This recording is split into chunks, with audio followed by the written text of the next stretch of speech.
¿Qué tal? Buenos días. Pues ya estamos listos para iniciar. Muchas gracias por su asistencia, gracias por venir temprano, puntual. Siempre es un honor para mí estar en este tipo de foros, de acercamiento con ustedes. Porque si bien yo puedo dar cierta información, siempre hay cosas que aprender también. Así que de la manera más atenta los invito a que participen a través del chat. Las preguntas las vamos a dejar para el final. Y bueno, también quisiera invitarlos a que cuando terminemos esta pequeña reunión, nos ayuden con su encuesta. Vamos a hacer una encuesta de satisfacción al final, entonces si nos pueden ayudar también con esto. Y también contarles que esta presentación que voy a estar proyectando, se las vamos a enviar. Entonces, para que también estén tranquilos, si quieren tomar notas, si quieren hacer un espacio, adelante. Yo quisiera hacer un ejercicio con ustedes, ya casi al final, entonces si pueden tener una hoja y un lápiz ahí a la mano, adelante, para que lo hagamos juntos. Bueno, el tema de hoy, sé un gestor de cambio del bienestar financiero de tus colaboradores. Hoy en día, este tema ha estado sonando a través de diferentes latitudes, de diferentes países, y por eso queremos traer este tema a la mesa, porque es probable que a muchos de ustedes empiecen a darse cuenta que dentro de su organización empiezan estos temas a aflorar. Quiero presentarme con ustedes. Mi nombre es Susel Morris y bueno, yo soy consultor senior en el área de Financial Wellness en Mercer y estoy encargada de Colombia, del área andina, ¿no? De Centroamérica y del Caribe. Soy mexicana, soy actuaria. ¿Qué es esto? Probablemente algunos de ustedes no saben no están muy familiarizados con este término de la actuaría. Actuaría, somos un montón de locos que nos gustan las matemáticas, entonces estudiamos matemáticas con estadística, contabilidad, economía, probabilidades distintas, y el enfoque de un actuario va a la medición del riesgo. Entonces, ¿dónde hay actuarios? Pues en las agencias de seguros, en donde miden cuánto deberían pagar de prima, qué riesgo hay, qué diferencia hay entre ser hombre y ser mujer. ¿En dónde más hay actuarios? En los cálculos de las pensiones. Yo no sé si hay alguno de ustedes acá que tenga una medición de prima de antigüedad, bonos, quinquenios, etcétera. Todo eso lo calculamos acá en los actuarios para saber una proyección hacia el futuro de cuánto me va a costar, cómo me va a pegar un tema de inflación probablemente, y hay unas fórmulas ahí detrás que nos ayudan a mitigar ese riesgo financiero que pueden tener las empresas. Entonces, todo esto lo hacemos acá en Mercer también. Sí, hay cálculo de pensión, cálculo de prima de antigüedad, bonos, quinquenios, etcétera, ¿vale? Entonces, bueno, esa es mi profesión. También estudié comunicación. Eso la verdad es que fue un regalo del cielo, porque hay muchos actuarios que, pues si bien nos gustan mucho los números, hay veces que nos encajamos o nos vamos a ese mundo matemático exacto y perfecto, y a veces es complicado bajar la información a otras personas que no son actuarias y no tienen por qué conocer algunos términos raros que nosotros manejamos. Entonces, gracias a todo esto, yo me di cuenta que había un riesgo muy importante y me empecé a apasionar por el tema de las finanzas personales, porque me percaté que la mayoría de la gente, pues crecemos, vamos a la universidad, tenemos un trabajo, esperamos que sea un muy buen trabajo, y dentro de eso vamos avanzando en la vida y se nos olvidó ahorrar, se nos olvidó planear, se nos olvidó hacer patrimonio, y cuando nos jubilamos entonces vienen las sorpresas y es por eso que yo empecé a hacer esto, a lo que realmente me dedico actualmente y por más de 10 años llevo dando charlas, asesorías financieras, etcétera, para poder revisar cómo ayudar a la mayor cantidad de personas posibles para que antes de que sea demasiado tarde, nosotros estemos listos en nuestro bienestar financiero. ¿Pero qué es el bienestar financiero? ¿Hacia dónde vamos con eso? ¿Qué significa? Eso lo vamos a ver el día de hoy, pero no solo nos vamos a quedar en el concepto, sino también en decir, ¿qué puedo hacer yo? ¿Cómo puedo ser un gestor de cambio para poner ese granito de arena en mi sociedad, en mi comunidad, en mi familia y sobre todo en la empresa donde estoy trabajando? Entonces, bueno, pues con eso damos inicio a presentarles cómo va a estar la agenda del día de hoy.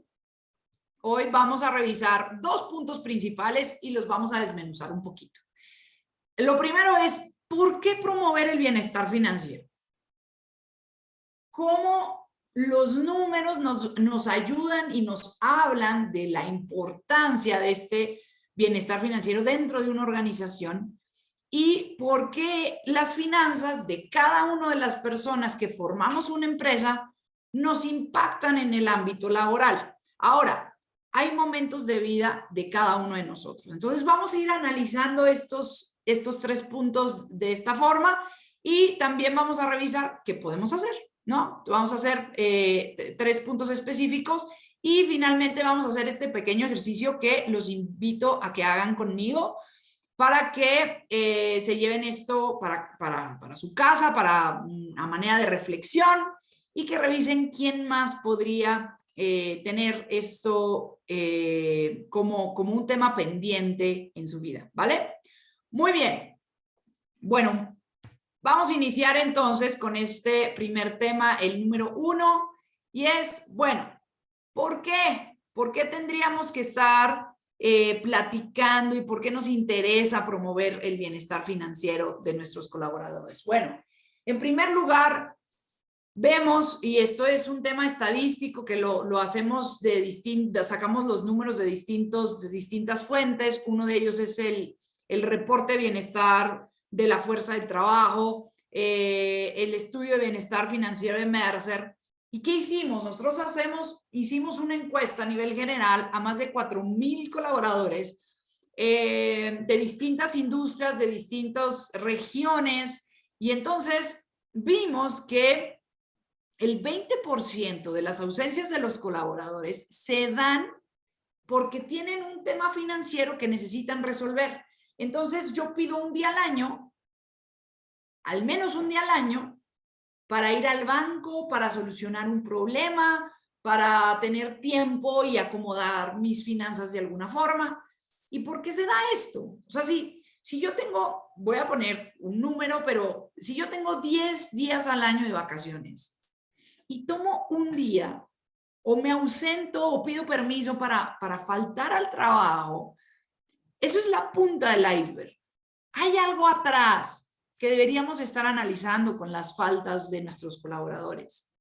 ¿Ustedes se han preguntado el tipo de ausencias o por qué faltan los colaboradores a su trabajo en la empresa donde estás trabajando?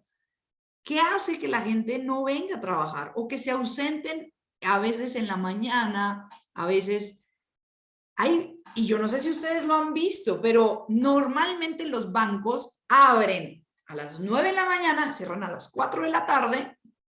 No sé en Perú qué tan amplio sea el horario de los bancos, pero normalmente es así. Entonces a las 9 de la mañana yo ya estoy trabajando. Y entonces tengo solamente la hora del almuerzo, de la comida para salir al banco. Entonces, cuando tú sales porque tienes que hacerte una vuelta al banco y hacer ahí un papeleo o tienes que revisar algo con un asesor, hay una fila en el banco tremenda porque todos salen a la misma hora a comer y todos tienen ese pequeño pedacito del día para ir a solucionar un tema financiero. Y luego encima, los cajeros, pues es su hora de comer. Entonces ellos se van a comer y entonces hay menos personas en el banco. ¿No les pasa? Entonces, cuando nosotros vemos eso y hay una situación difícil que atender, pues entonces yo me ausento del trabajo y voy y atiendo ese tema financiero porque me preocupa, porque estoy pensando en eso constantemente. Entonces, les preguntamos también, bueno, ¿cuánto tiempo pasas pensando en tu situación financiera? Y entonces un trabajador promedio le invierte o se gasta de 4 a 6 horas laborales a la semana pensando en su situación financiera. Entonces yo tengo un estrés, yo estoy preocupado por mis finanzas porque yo tengo que arreglar unos papeles para mi pensión, porque yo tengo que revisar un tema con mis hijos en la escuela, porque tengo que revisar un tema financiero, porque nos vamos a ir de vacaciones y entonces hay que hacer el pago de no sé qué. Entonces son pagos, son cobros, son recibos, son... Y luego, además, si yo tengo un desorden financiero, yo tengo unas deudas tremendas, ¿qué pasa? ¿Qué hacen a los que les debo dinero? Me hablan todo el día, me marcan, me cobran, y si yo, por una mala asesoría financiera, tapo una deuda mala con otra peor, ¿qué es eso? Pues entonces yo, como le debo al banco, entonces voy con una persona que hace unos préstamos informales acá en la esquina de la calle donde vivo, pues entonces él me va a pedir la factura de mi coche, me pone en hipoteca mi casa, yo qué sé. Y si a mí se me enredan mis finanzas por una u otra razón, entonces estoy angustiado porque puedo perder mi casa, puedo perder mi coche, puedo perder mis cosas, porque tuve que empeñar mi anillo, porque tuve que empeñar unos aretes, porque tú... Entonces, la situación, hay veces que no nos damos cuenta. Y tal vez alguno de ustedes no ha tenido esta situación de manera personal, a lo mejor sí, pero si no lo has vivido de manera personal, yo te invito a que hagas este tipo de preguntas allá afuera. Pregunta. Los latinos tenemos un tabú con el tema de las finanzas tremendo. No nos gusta hablar de nuestras finanzas, no nos gusta hablar de nuestros problemas financieros. Pero cuando tú preguntas en un acercamiento un poco más íntimo, te darías cuenta de que la gente tiene unos problemones financieros. No hablan de esto, no se asesoran con las personas correctas. Lo mejor de todo es que cuando nosotros queremos saber a quién le pregunto, entonces el 83% nos dice que confían en su empresa para tomar decisiones financieras. Es ahí en donde nosotros decimos, nosotros dentro de nuestras empresas somos ese gestor de cambio, tenemos la puerta abierta porque ellos confían en que nosotros les vamos a dar un buen consejo. Entonces, en realidad vamos a empezar a enfocar nuestra energía en cómo los podemos ayudar. ¿Cómo sabemos? De entrada, ¿cómo sabemos cómo están financieramente nuestros empleados, nuestros colaboradores? A lo mejor ni me he enterado de cómo están. Y es que, ¿por qué impactarían las finanzas? Ahorita yo les di unos números muy crudos y estos números van cambiando. Desafortunadamente no cambian para bien. Las personas cada vez se endeudan más. Hay un sistema económico, hay un equilibrio económico que dice, cuando hay inflación, los precios suben,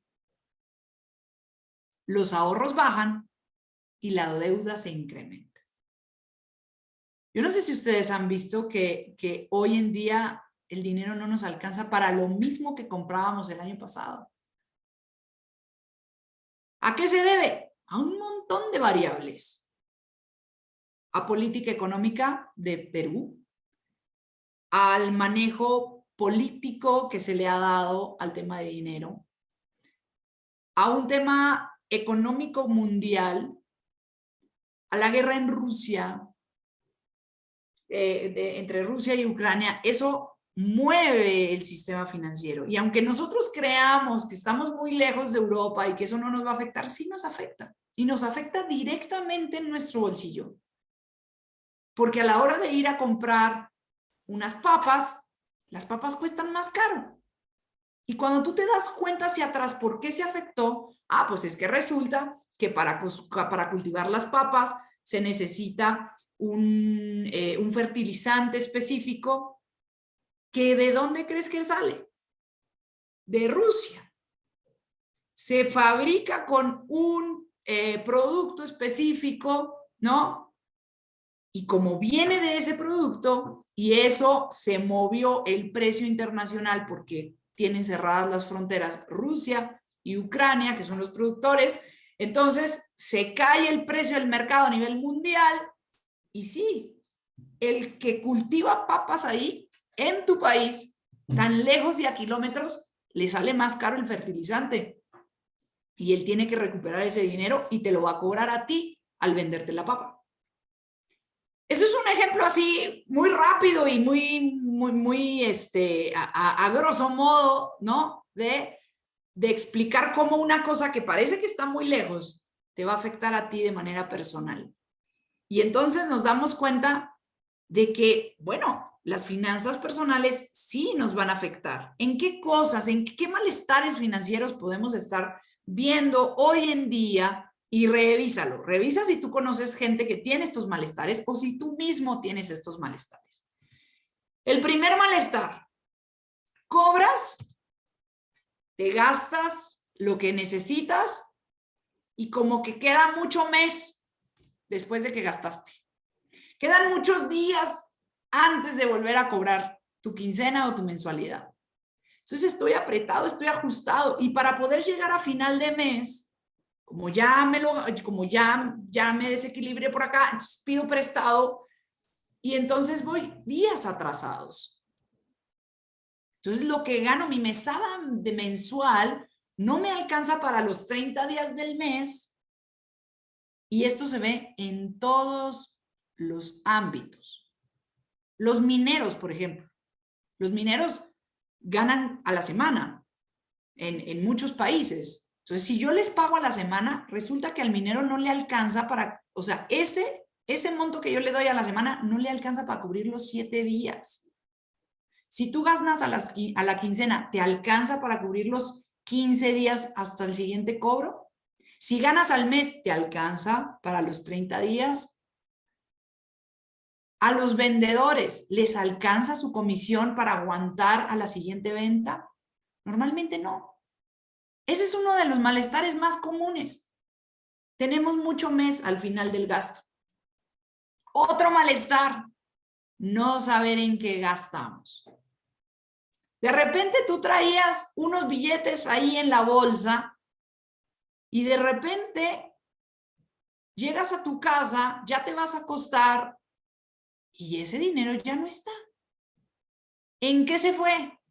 A veces hasta nos asustamos, es como, no, espérame, tengo que hacer cuentas, ¿en dónde fue? Y entonces tú dices, no, me robaron, mira nada más. Y entonces empiezas a anotar y te dices, no, no me robaron. Fui a la tintorería, tuve que pagar mi corte de pelo, me hice no sé qué, se fue. Se va como agua, ¿no? Ese es un malestar muy común. No saben en qué usamos las tarjetas de crédito. Muchas personas, más de lo que crees. Muchas personas usan su tarjeta de crédito como si fuera una extensión de su sueldo. Entonces, ¿y cómo te puedes dar cuenta de eso? Porque te dicen, mira, voy a hacer un ejemplo así loco, ¿no? Pero yo tengo 2,000 soles, pero en la tarjeta tengo otros 1,000. Entonces tengo 3,000. No, amigo, no tienes 3,000. La tarjeta de crédito es solamente un medio de pago. Tú tienes 2,000 y eso es tú tienes 2,000, solamente tienes 2,000. Si tú usas la tarjeta, tendrías que agarrar 1,000 de los que tienes y pagar la tarjeta, pero no sabemos hacerlo. Nadie nos lo explicó en la escuela. No nos lo explicaron en la casa. Simplemente había una señorita muy bonita en un mall que me ofreció una tarjeta de crédito sin mucho trámite y le dije que sí. Porque ahora las tarjetas las regalan y ahora son virtuales y no necesitas hacer más cosas, no, nada. Otro de los problemas es que no sabemos llevar un presupuesto personal. Y como yo no me organizo en mis finanzas, porque además no sé cómo se hace, pues obviamente todo lo demás empieza a arrastrarse y siento que no me alcanzo, que no alcanza. Entonces me siento como aquel burrito que va persiguiendo la zanahoria y la ve y la tiene enfrente, pero cada vez que da un paso no la alcanza, no la alcanza. Y así vivimos nuestra vida, tratando de alcanzar un mejor estilo de vida. Y cuando tenemos un extra, cuando tenemos el bono de Navidad, cuando tenemos aguinaldos, cuando tenemos bonos por la empresa, lo que sea que tengas un extra, igual se te desaparece. Nosotros hemos revisado que para tener un equilibrio, lo primero que hay que hacer es generar conciencia. Que te des cuenta, que la gente se dé cuenta, que tus colaboradores primero se den cuenta en qué están gastando, en que la vida que llevan no les está gustando y que podrían estar mejor. Entonces, cuando ya empezamos a ser un poquito más conscientes, empezamos a ahorrar, empezamos a tener ahí algo, nosotros decimos, yo sé que debería de invertir. Pero resulta que no conozco tampoco de inversiones. Y entonces me meto de cabeza en una opción que resultó ser muy riesgosa y perdí mi dinero. No, es que métete a Forex, es que eso, mira cuánto gano al mes, mira. Y entonces ahí va la gente, se mete en Forex y entonces se acercan conmigo, oye, ¿es bueno invertir en Forex? Y mi respuesta automática es, ¿conoces Forex? Si tú no conoces de algo, no puedes invertir ahí. Pero la gente cree que se acerca a quien sea, que ya le fue mejor y le dice, yo voy a poner mi dinero en riesgo ahí y no sé cuál es el riesgo. No sé lo que estoy realmente asumiendo. No me aseguro. No reviso cuáles son los escenarios. Pongo todos los huevos en la misma canasta. Opciones de inversión, millones hay. Muchas. Con distintos riesgos, con distintas maneras. ¿De qué va a depender? Pues del conocimiento que tú tengas para saber y cuándo es riesgoso y cuándo no. A la gente que le va bien en redes de mercadeo, comprando y vendiendo Bitcoin, haciendo temas de divisas, invirtiendo en la bolsa, les puede ir muy bien. Pero yo no sé si a ti te puede ir muy bien. Depende de tu carácter, depende de tu disciplina, depende de muchas otras cosas que hay detrás y la gente invierte en cosas que resultan que para su persona son muy arriesgadas. Lo peor es cuando invierten ahorro que podría estar en su pensión y cuando son grandes no tienen cómo sustentarse y hay una pensión insuficiente.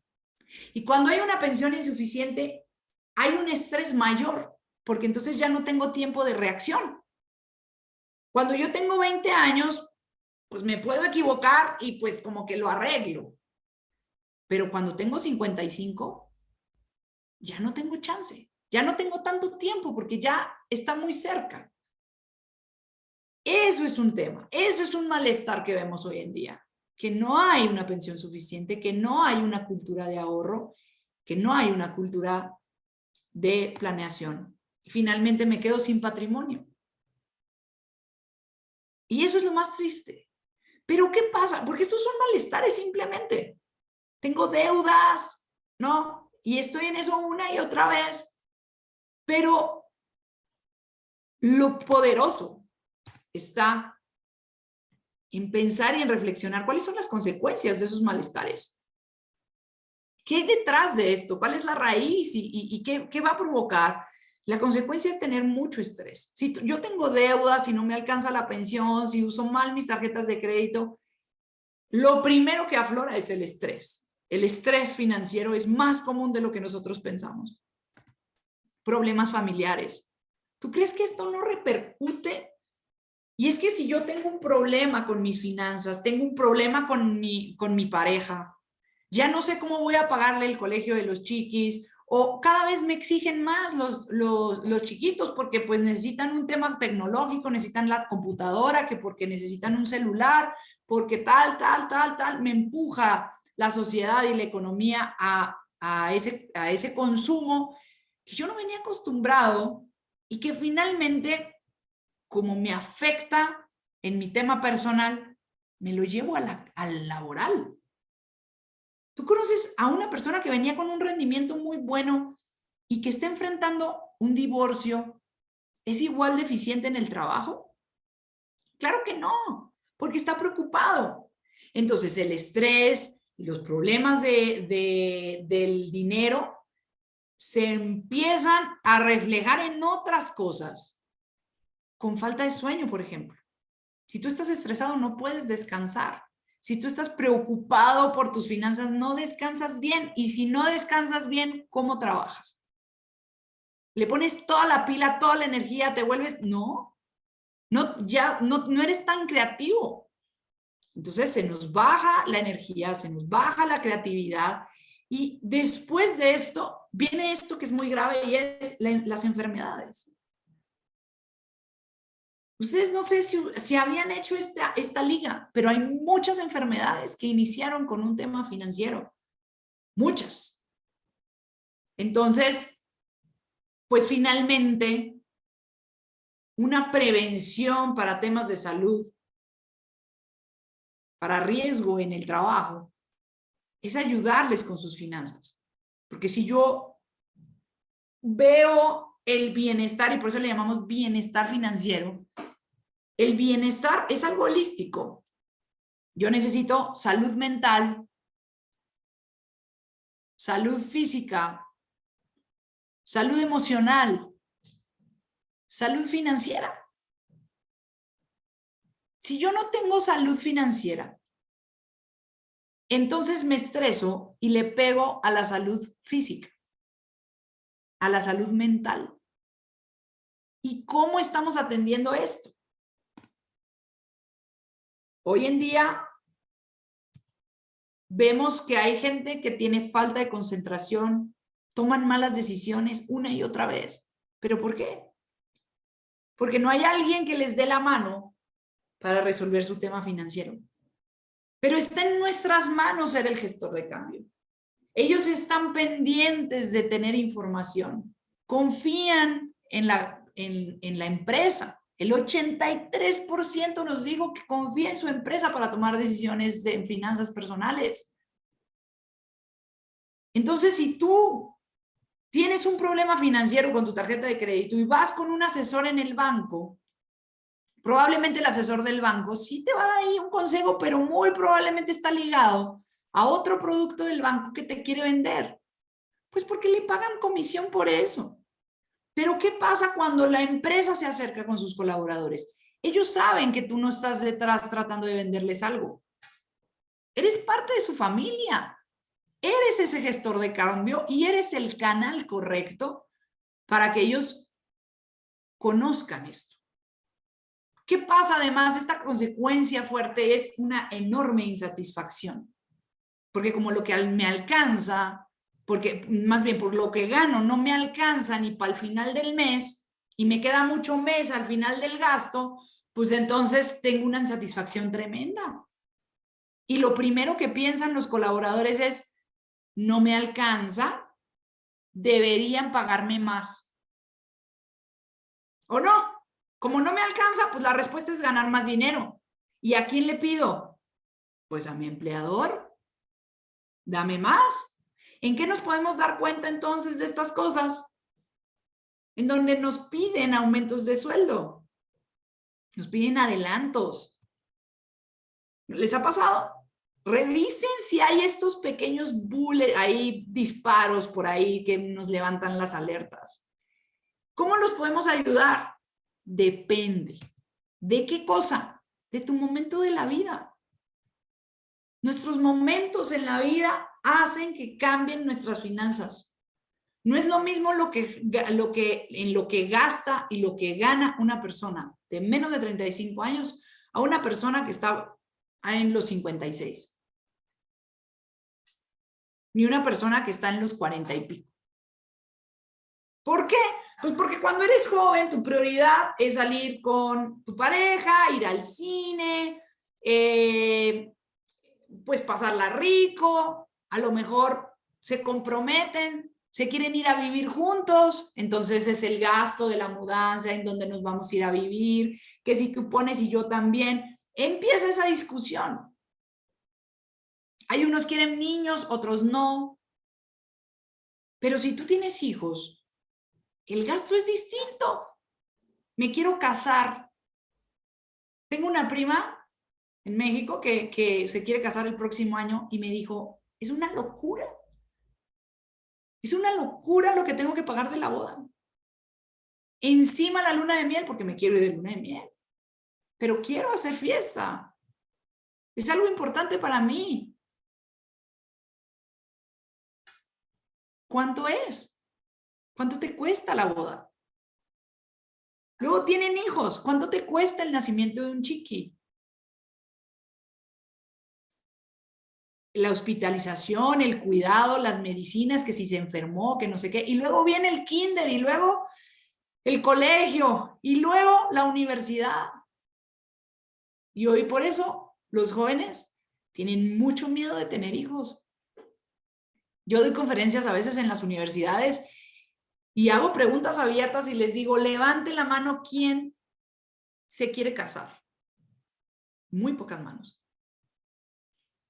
¿Quién de aquí le gustaría tener hijos?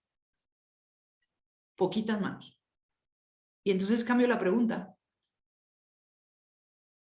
¿Quién de aquí, si tuviera $1 millón, se casaría y tendría hijos?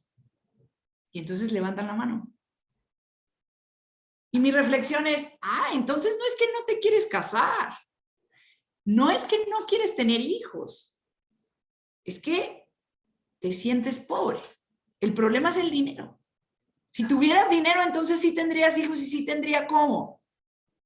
¿Y qué pasa entonces si en vez de abandonar tu sueño, te enseño cómo tener bienestar financiero para que puedas tener esto?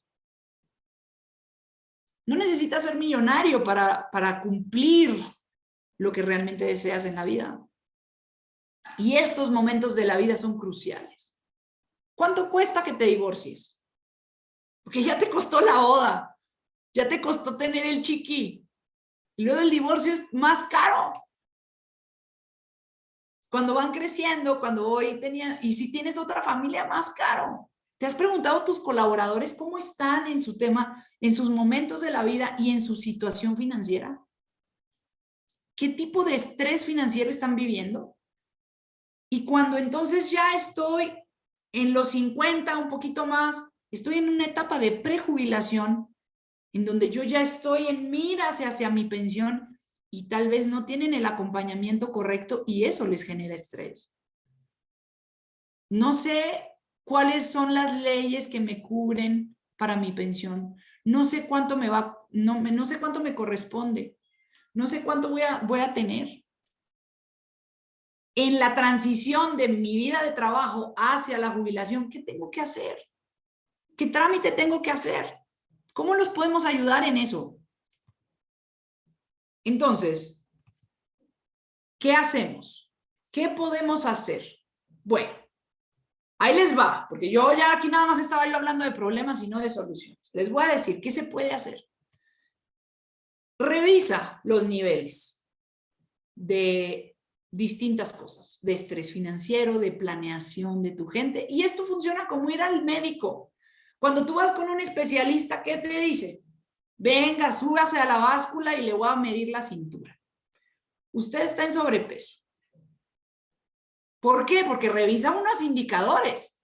Usted es hombre, mide 1,75 y está pesando 90 kilos.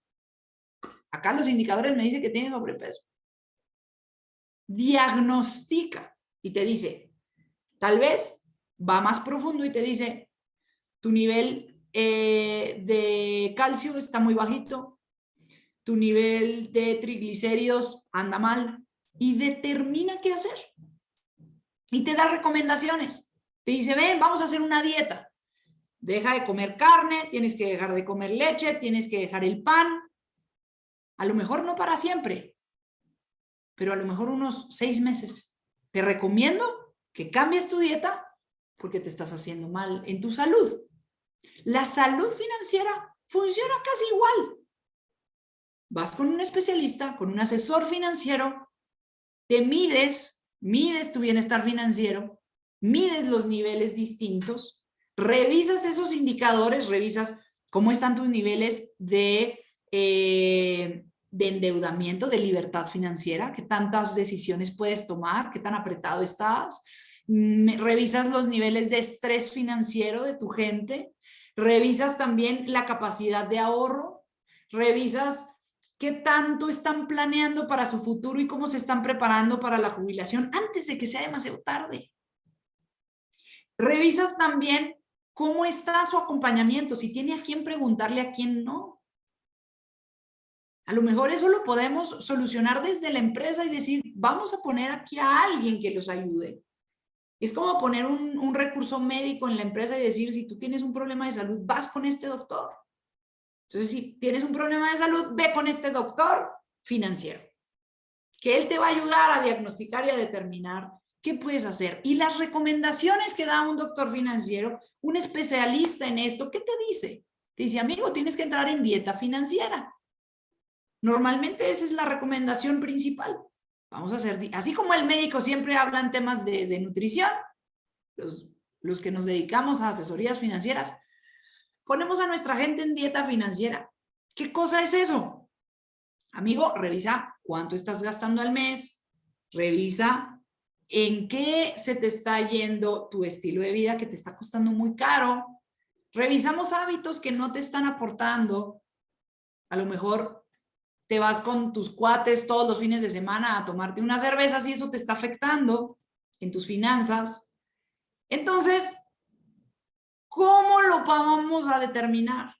Depende de cada una de nosotros. Veo que me están acá escribiendo también en el chat. Voy a contestar todas sus preguntas al final. Si quieren, pueden irlas escribiendo. Yo las voy a ir contestando ahora que llegue al final de la charla. Entonces, una vez que nosotros podemos hacer esto con nuestros colaboradores, también es importante que nosotros podemos hacer un programa de apoyo. ¿Cómo es un programa de apoyo? Normalmente es justamente revisar el estrés financiero y lograr que se disminuya lo más posible. Revisamos la deuda.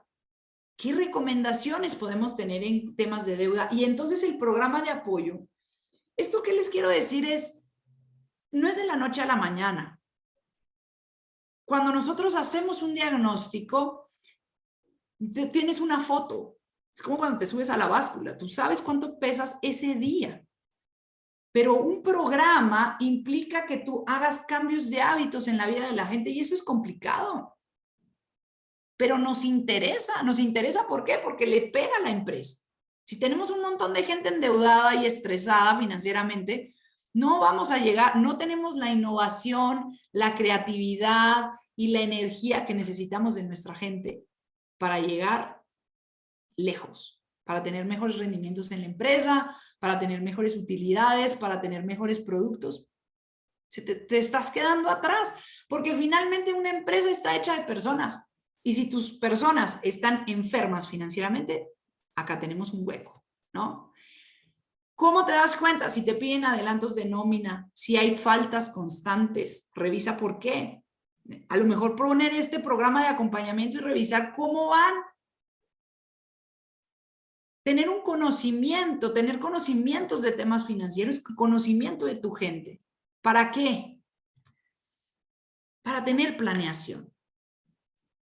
Para revisar cómo está en su tema de pensión, de jubilación, pero sobre todo una planeación para revisar cuáles son sus sueños.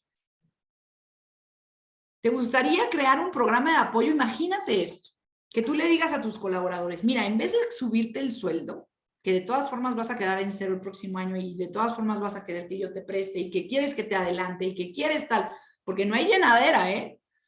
Yo siempre voy a querer más y siempre voy a estar insatisfecho si tengo estrés financiero. Pero si yo sano el estrés financiero y entonces le digo, ¿cuál es tu sueño? A lo mejor uno de tus empleados te va a decir, mi sueño es conocer Miami. Ese es mi sueño. Mi sueño es conocer París, pero para mí es casi imposible ir a París por todos mis problemas financieros. Eso es de gente rica, a mí no me da, no me toca. ¿Qué tal si hacemos una planeación financiera con esa persona y le enseñamos cómo puede hacer para ir a París y cumplir su sueño? El engagement que se genera en la empresa, se ponen la camiseta, empiezan a aportar, empiezan a generar, hay un sentido de pertenencia, porque yo no solamente estoy en la empresa para trabajar y cobrar, me están ayudando a cumplir mis sueños. Y entonces eso es lo que verdaderamente afecta en el potencial y en los números. Y después esto se refleja en las finanzas de la empresa, porque tienes gente que da la segunda milla con tal de, porque está feliz en la empresa.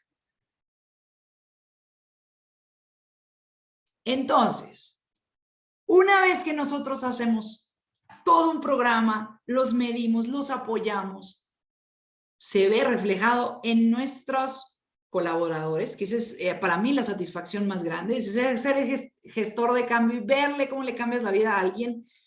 Es una satisfacción interna, pero intangible. Pero lo tangible también se ve en los números.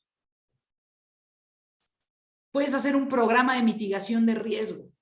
¿Qué tipo de riesgo puede haber? Pues que la gente que va de salida a la jubilación, a la pensión, si va de salida, ¿cómo hago la sucesión de cargo correctamente, sin que se sienta mal? ¿Cómo los acompaño de manera emocional? Porque hay un tema emocional cuando nos vamos a jubilar. ¿Cómo los acompaño en esa transición? Y cuando yo me siento acompañado, me siento apoyado, me siento feliz, yo me retiro de la empresa contento. Y trato de dejar lo mejor posible a mi sucesor. Y le enseño y lo capacito a la persona que viene para que sea mi pupilo. Y ese es el verdadero sentido del ser humano. Y ese debería de ser el de cada uno de nosotros. Por eso tenemos hijos. Pues porque es tu sucesor, es el que viene, es el que va después de ti. Y deberíamos de tener esos pequeños hijos dentro de nuestra empresa. Así que bueno, antes de entrar a las preguntas, quiero que rápidamente saquen esa hoja y ese lápiz que tienen por ahí y hagan esta pequeña reflexión. Vamos a escribir números, ¿vale? Anota, vamos a tratar de anotar cuánto hemos ganado a lo largo de nuestra vida. Fíjate nada más. Entonces vas a poner el año en donde empezaste a trabajar, ¿no? Si empezaste a trabajar en los 2000, si en 1990, yo no sé qué día, ¿cuándo empezaste a trabajar? A partir de ese momento, te vas a acordar más o menos de cuánto ganabas cada mes. Entonces dices, no, pues yo inicié con un sueldo de poquito de tanto. Ah, bueno, entonces lo pones ahí y lo multiplicas por 12. Vamos a sacar al año cuánto te sacabas. Así hasta el día de hoy, hasta el 2022. ¿Cuánto has ganado a lo largo de tu vida? Y esta reflexión, quiero que la hagas, porque una vez que veas el número que está ahí, lo sumes todo. Quiero que te preguntes, ¿qué has hecho con ese dinero? ¿En dónde está? ¿Se te fue como agua? ¿No supiste en qué gastaste? A lo mejor está invertido en una casa, a lo mejor está invertido en educación. ¿Qué pasó con ese dinero? Cuando nosotros hacemos estas pausas y hacemos esa reflexión, nos damos cuenta de que podemos hacerlo mejor. De que con el dinero que ganamos lo podemos administrar para cosas más inteligentes. No es bueno ni malo, cada quien usa sus recursos como quiere, pero una buena administración solamente significa que lo estás usando en cosas que verdaderamente sí quieres y que no se te van solamente rápido y como que con el día a día, sino que verdaderamente eres consciente de dónde los estás poniendo, ¿vale? Bueno, Hagan este ejercicio, de verdad, con calma y reflexionen en esto.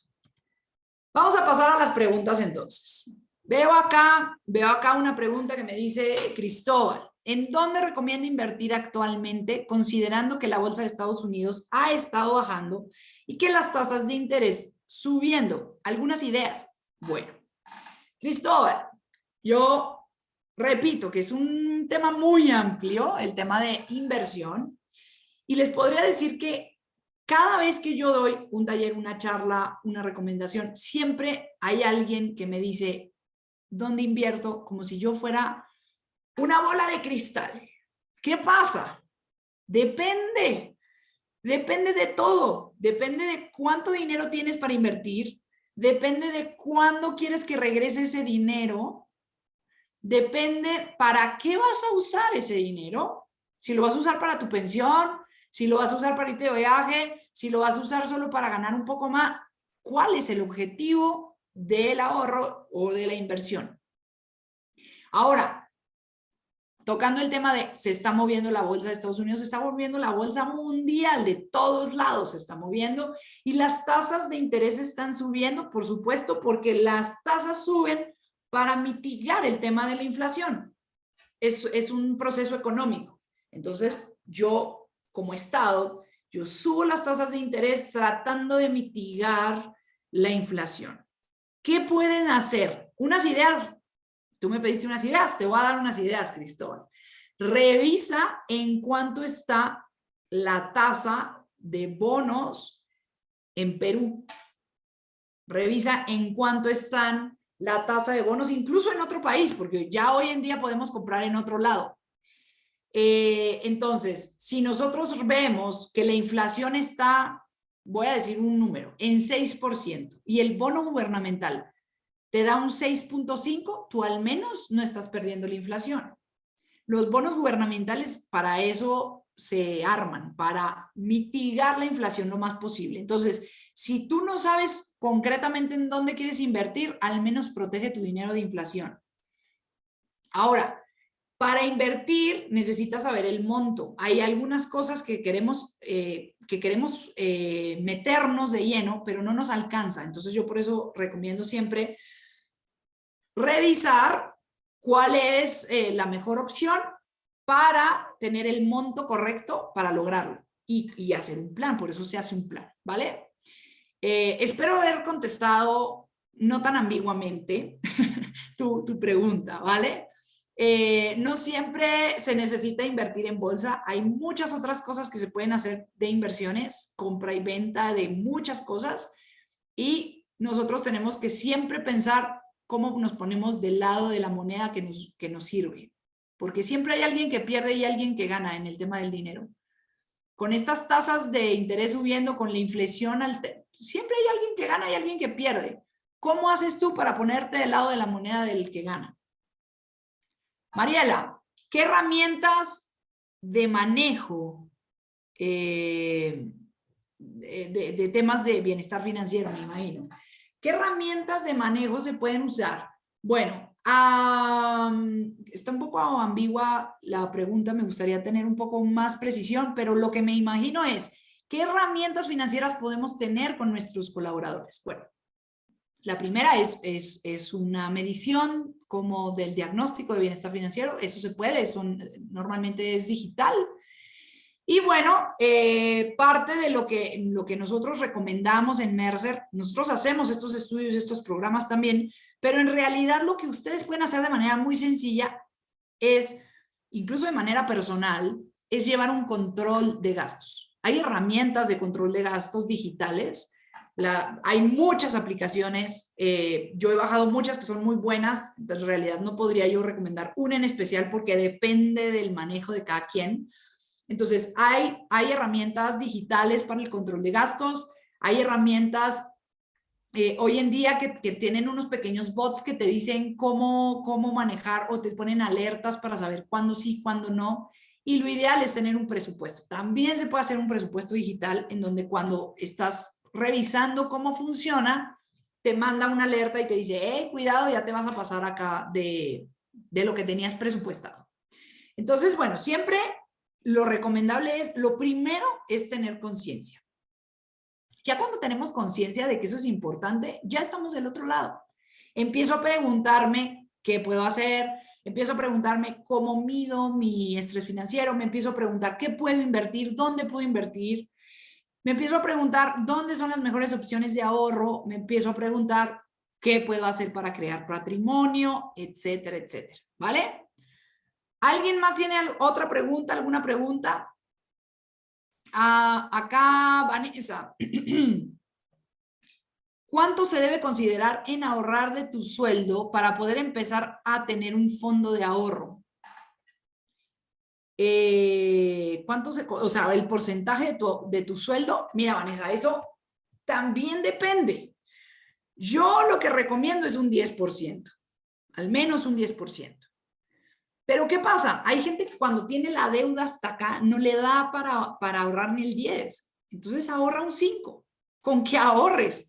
Si empiezas hoy, en 4 meses vas a tener más de lo que tienes en este momento. Entonces, si es un porcentaje de ahorro, eso es un tema de administración financiera, qué porcentaje le doy a cada cosa. Lo ideal es que tus necesidades, entre más ganas, tus necesidades empiezan a bajar un poco. Y ese porcentaje te da chance para ahorrar o para invertir en otras cosas. Entonces, yo lo que recomiendo es un 10% de tu ahorro, y una manera de fomentar el ahorro es no se ahorra al final de que te lo gastaste, porque entonces caemos en eso en donde me sobra mes al final de gasto. Yo ahorro cuando entra el dinero, lo separo, lo desaparezco de mi vista. Hoy en día tenemos seguros y tenemos algunas otras cosas que nos permiten y nos ayudan a separar nuestro dinero antes de que llegue a nuestra cuenta. Entonces me la descuentan, me la debitan automáticamente, entonces yo no lo vi. ¿Qué pasa con esto? Que cuando nosotros sabemos que hay dinero por ahí, no lo gastamos. Pero cuando no lo vemos, no lo gastamos. Eso es un hábito financiero que tenemos los latinos. Cuando tú metes un dinero en una chamarra, en una chaqueta, y se te olvidó, tú cuelgas en el closet y todo, y cuando regresas un día, te lo pones y metes la mano en el bolsillo y dices, ah, caray, aquí tenía 20,000, aquí tenía, no sé, $5, no me había dado cuenta, ¿no? No te lo gastaste porque no sabías, porque se te desapareció. Entonces, esa es una buena estrategia para el ahorro también. ¿Qué tan recomendable es ahorrar en un seguro de ahorro de vida con devolución si se tiene menos de 30 años? Pamela, es recomendable, pero hay que tener en cuenta, muy en cuenta, que un seguro es un seguro. Entonces, por un lado, te estás asegurando tu vida, y por otro lado, estás haciendo una protección a tu patrimonio porque tú estás ahorrando ahí, y si no hay el siniestro, entonces tú tienes ese dinero de regreso. Cuando no hay siniestro, entonces tú pagaste todos esos años tu seguridad y al final vas a tener un rendimiento, porque los seguros normalmente están bien blindados del tema de inflación y además te dan un premio probablemente adicional. Entonces, los seguros son recomendables, Pamela, eso sí. Obviamente hay que revisar con qué agencia, cuál es el términos y condiciones, y la letra chiquita, léela muy bien, porque hay veces que hacen algunas trampas, ¿no? Entonces, solo ahí tener cuidado de cómo están haciendo el contrato y de qué se trata, ¿vale? Bueno, pues en aras del tiempo y agradeciéndole su puntualidad y el haber estado aquí conmigo, les agradezco. Vamos a darles en un correo, les vamos a enviar nuestra presentación, y les invito a que porfa nos ayuden a contestar esta encuesta de satisfacción antes de retirarse. Muchas gracias, para mí fue un honor estar aquí con ustedes, espero verlos pronto. Si necesitan hacerme una consulta, preguntarme alguna cosa, recuerden que acá tienen mis datos, tienen mi correo electrónico, me pueden escribir sin ningún problema y yo voy a estar ahí para atenderlos, ¿vale? Mi nombre es Susel Morris, mi correo suselmorris.com. susel.morris@mercer.com. Y bueno, pues yo me despido. Gracias, muchas gracias. Que estén muy bien. Chao.